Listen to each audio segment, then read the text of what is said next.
കഴിഞ്ഞ ദിവസങ്ങളിലൊക്കെ സംസ്ഥാനത്ത് പലയിടത്തായിട്ട് CITUവിന്റെ നേതൃത്വത്തിൽ ഒരു പ്രതിഷേധ സമരം നടക്കുന്നുണ്ടായിരുന്നു. കമ്പനികൾക്ക് ഈ കടൽ മണൽ ഖനനത്തിന്റെ അനുമതി നൽകിയ ഒരു പ്രശ്നം. അതെ, കേന്ദ്ര സർക്കാർ അനുമതി കൊടുത്തതിലുള്ള പ്രതിഷേധം അറിയിച്ചുകൊണ്ട് പ്രതീകാത്മകമായ സമരമൊക്കെ ഇന്നലെ കൊല്ലത്ത് നടന്നിരുന്നു. ആ നീക്കത്തെ ഒരുമിച്ച് എതിർത്തിരിക്കുകയാണ് എന്ന നിയമസഭ.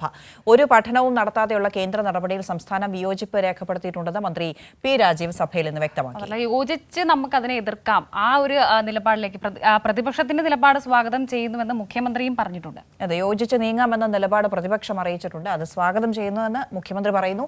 പ്രതിപക്ഷ നേതാവിന്റെ സബ്മിഷന് മറുപടിയായിട്ടാണ് അദ്ദേഹത്തിന്റെ ഈ പ്രതികരണം. മത്സ്യമേഖലയ്ക്കും തീരദേശ പരിസ്ഥിതിക്കും ഗുരുതര ആഘാതമുണ്ടാക്കുന്നതാണ് കേന്ദ്ര ഖനി മന്ത്രാലയത്തിന്റെ തീരുമാനം. ഇതിനെതിരെ വലിയ പ്രതിഷേധം നേരത്തെ ഉയർന്നിരുന്നു. കേന്ദ്രത്തിന്റെ നടപടി കോർപ്പറേറ്റുകൾക്ക് വേണ്ടിയാണെന്നും ഇത് ദൂരവ്യാപക പ്രത്യാഘാതം ഉണ്ടാക്കുമെന്നും നിയമസഭയിൽ ശ്രദ്ധ ക്ഷണിച്ച പ്രതിപക്ഷ നേതാവ് V.D. സതീശൻ പറഞ്ഞു.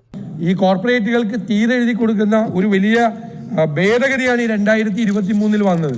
കാരണം ഈ മണൽ എടുത്തു കഴിഞ്ഞാൽ രൂക്ഷമായ കടലേറ്റം കൂടി ഉണ്ടാകുമ്പോൾ നമ്മുടെ പാരിസ്ഥിതികമായ പ്രശ്നങ്ങൾ കൂടി കേരളം അപകടത്തിലേക്ക് എത്തുന്ന തീരപ്രദേശത്തെ ജനങ്ങളെ സങ്കടക്കടലിലേക്ക് തള്ളിയിടുന്ന നടപടിയാണ്.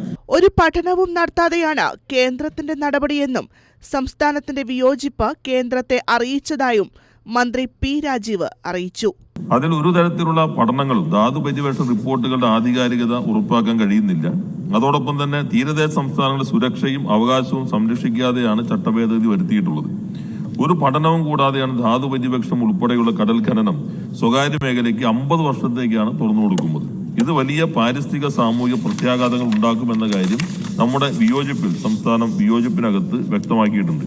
വിഷയത്തിൽ യോജിച്ച് എതിർക്കാമെന്ന പ്രതിപക്ഷത്തിന്റെ നിലപാട് സ്വാഗതം ചെയ്യുന്നുവെന്നും എന്തൊക്കെ ചെയ്യാമെന്ന പ്രതിപക്ഷ നേതാവുമായി ചർച്ച ചെയ്യുമെന്നും മുഖ്യമന്ത്രി പിണറായി വിജയൻ സഭയിൽ വ്യക്തമാക്കി.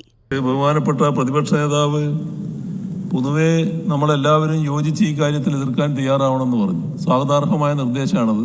നമുക്ക് ഒന്നിച്ച് എങ്ങനെ ഇതിനെ എതിർക്കാമെന്നുള്ളതിനെ കുറിച്ച് അദ്ദേഹവുമായി ചർച്ച ചെയ്യാം.